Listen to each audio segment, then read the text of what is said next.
నమస్తే, welcome to #you. నేను మీ Rajesh. So ఈ కాలంలో కొన్ని దేశాల్లో కానీ లేకుంటే మన భారతదేశంలో కానీ అమ్మాయిలు ఎట్లా తయారయ్యారంటే ఆఖరికి స్వామీజీలను కూడా వదిలిపెట్టే పరిస్థితి కనిపించట్లే.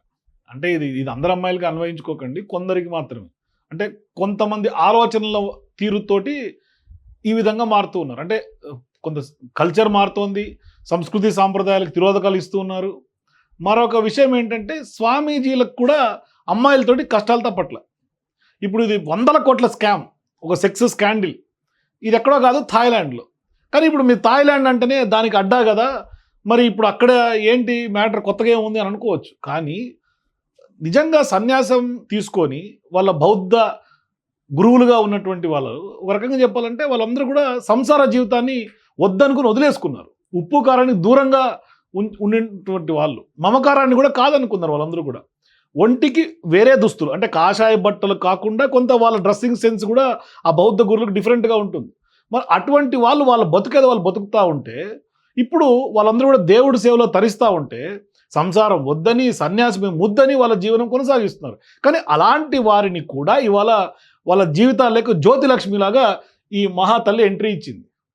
కనిపించినట్టు చూపించినట్టు వాళ్ళందరికీ కూడా రెచ్చగొట్టి, ఇంకేముంది కొన్నేళ్ల పాటు దూరమైనటువంటి దానికి దగ్గరికి రావడంతో వారికి ఏవో కోరికలు కలిగాయి, వాళ్ళ బ్రెయిన్లో కొంత దురాలోచనలు పుట్టాయి.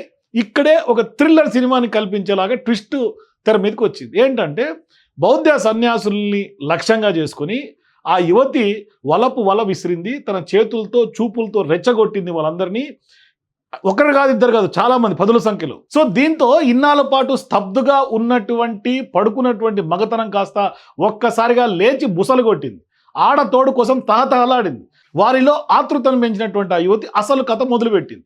ఏంటా కథ అంటే, ప్రతిరోజు వారి దగ్గరికి రావటం, రకరకాల మాయమాటలు చెప్పటం, రెచ్చగొట్టే చేష్టలకు పాల్పడుతుండటంతో వారు ఇక తట్టుకోలేక ఉబ్బి తబ్బిబ్బి అయిపోయారు. ఒక వీక్ మూమెంట్లో కొంత కమిట్ అయిపోయారు. ఆ సుఖం ఎప్పుడెప్పుడా అని తాపత్రయపడ్డారు కూడా వాళ్ళందరూ. చాలా రోజులుగా ఈమె ఊరిస్తూ ఉంటే వారు తొందరను అర్థం చేసుకున్నటువంటి ఆమె మరింత ఉద్రేకపరిచింది. దీంతో తట్టుకోవడం వారి వల్ల కాలేదు. ఇదే అదునుగా ఆమె అసలు రూపాన్ని ప్రదర్శించింది. వారితో అత్యంత సన్నిహితంగా ఉండటం మొదలుపెట్టింది.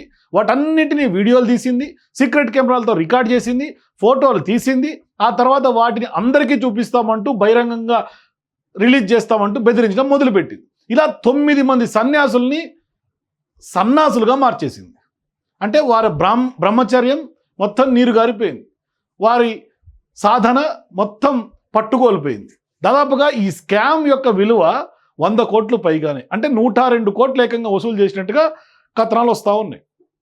మరి ఇప్పుడు థాయిలాండ్లో ఒక రకంగా చెప్పాలంటే దానికి ఎంత ఫేమస్ అని నేను చెప్పాను, బౌద్ధిజానికి అంటే బుద్ధిజానికి కూడా ఫేమస్సే. అక్కడ అనుసరించే ఒక దేశంగా థాయిలాండ్కి పేరుంది. ఆ దేశంలో బౌద్ధ సన్యాసులకు ఎంతో గౌరవం ఉంటుంది, రాజకీయంగా కానీ సామాజికంగా కానీ వీరి ప్రభావం చాలా ఎక్కువ థాయిలాండ్లో.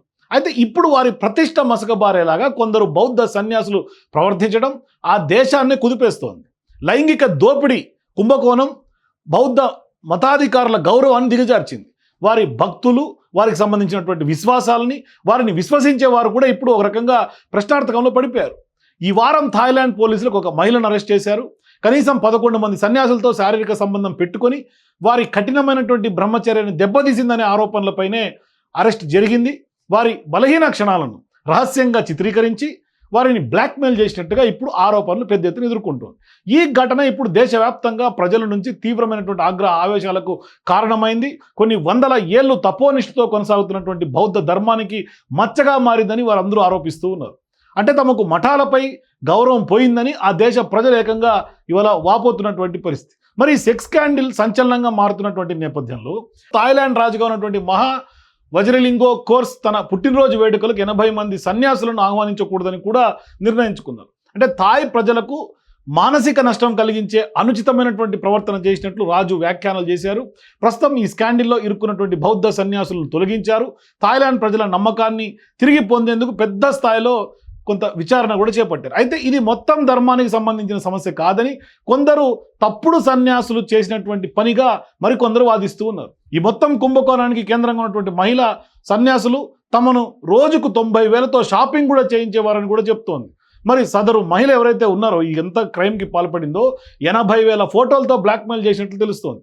మరి 80,000 ఫోటోలు అంటే ఎంత పకడ్బందీ ప్లాన్ అర్థం చేసుకోవచ్చు. మొత్తం 100 కోట్లకు పైగా కుంభకోణం ఇది. మరి తెరవాడ బౌద్ధం థాయిలాండ్కు కొంత మూలంగా ఉంటుంది. అయితే ఇప్పుడు మఠాలు పుణ్య కేంద్రాలుగా కాకుండా ధన సంపాదన కేంద్రాలుగా మారుతున్నాయనే విమర్శలు కూడా వెల్లువెత్తుతూ ఉన్నాయి.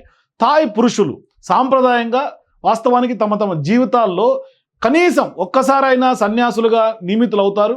ఇది కొన్ని వారాల లేదా దశాబ్దాల వరకు కూడా ఉంటుంది. మరి మతాధికారులు 227 కఠినమైనటువంటి నియమాలకు కట్టుబడి ఉంటారు. వీటిలో హస్తప్రయోగం పైన కూడా నిషేధం ఉంది. స్త్రీలను తాకటం, వారి నుండి నేరుగా వస్తువులను తీసుకోవడం కూడా ఉన్నాయి. కానీ సన్యాసులు సాంప్రదాయకంగా భిక్ష, ఆహార నైవేద్యాలు, నెలవారీ దాదాపుగా $170 నిరాడంబరమైనటువంటి స్టైఫండ్తో కూడా వారు జీవిస్తుంటారు. కానీ అటువంటి వాళ్ళని కూడా ఇవాళ వదిలిపెట్టే పరిస్థితి లేదు.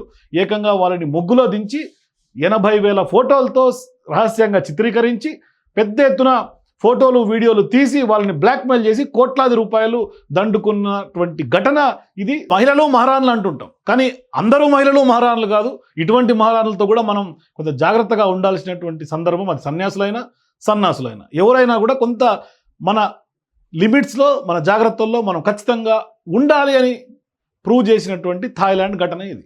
సో మీరు కూడా ఈ ఓవరాల్ ఎంటైర్ స్టోరీ చూసిన తర్వాత ఇందులో సన్యాసులు తప్పు ఉందా, బౌద్ధ గురువులు తప్ప, లేదంటే వల విసిరి ఎర్ర వేసినటువంటి ఆ అమ్మాయి తప్ప? మీ అభిప్రాయాల కింద నాకు కామెంట్స్ ఉంటే తెలియజేయండి. For more videos please watch #.